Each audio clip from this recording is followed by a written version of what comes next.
మొదటగా మనము స్టెప్ వేయాలి అంటే ఇప్పుడు మనకు డబ్బింగ్ చేయాలనే ప్యాషన్ ఉంటుంది. సో అది మనం ప్రూవ్ చేసుకోవాలి అంటే మనం మొదటగా ఎక్కడికి వెళ్ళి ఆ స్టేజ్ అనేది డబ్బింగ్ స్టూడియోలకే మేడం. డబ్బింగ్ స్టూడియోలో సౌండ్ ఇంజనీర్స్ అని ఉంటారు. వాళ్ళని అడిగితే కనుక ఇప్పుడు 1-2 సార్లు వెళ్ళారనుకోండి గుర్తుండరు, మర్చిపోతారు. ఎందుకంటే వాళ్ళ పనుల వాళ్ళు ఉంటారు. మనం రెగ్యులర్ ఫాలోఅప్ చేసుకుంటూ ఉంటే ఎప్పుడన్నా గుర్తుపెట్టుకుంటారు. ఏదో చిన్నదో చితకదో ఉంటే పిలుస్తారు. అప్పుడు వాళ్ళు చెప్పిన టైం కన్నా అరగంట ముందు ఉండాలి.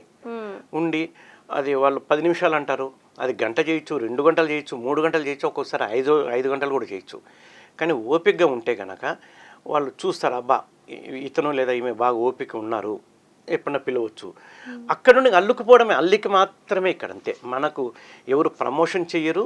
ఒక స్టూడియో నుండి ఇంకొక స్టూడియో ఇట్లా అల్లుకుంటూ వెళ్ళిపోవాల్సింది తప్పితే నాదంతే సర్కిల్ అంటారు. నాకేం లేదు, నేను ఒక చోట నా పని నాకు వచ్చిన పని నిజాయితీకి చేసి ఇస్తాను. దానివల్ల ఇంకొకరు రెఫరెన్స్ ఇస్తారు, ఆ రెఫరెన్స్ నుండి ఇంకొక రెఫరెన్స్, ఇట్లా రెఫరెన్స్ల ద్వారా అల్లుకున్న తప్పితే నాకుంటే ప్రత్యేకమైన నెట్వర్క్ ఏం లేదండి.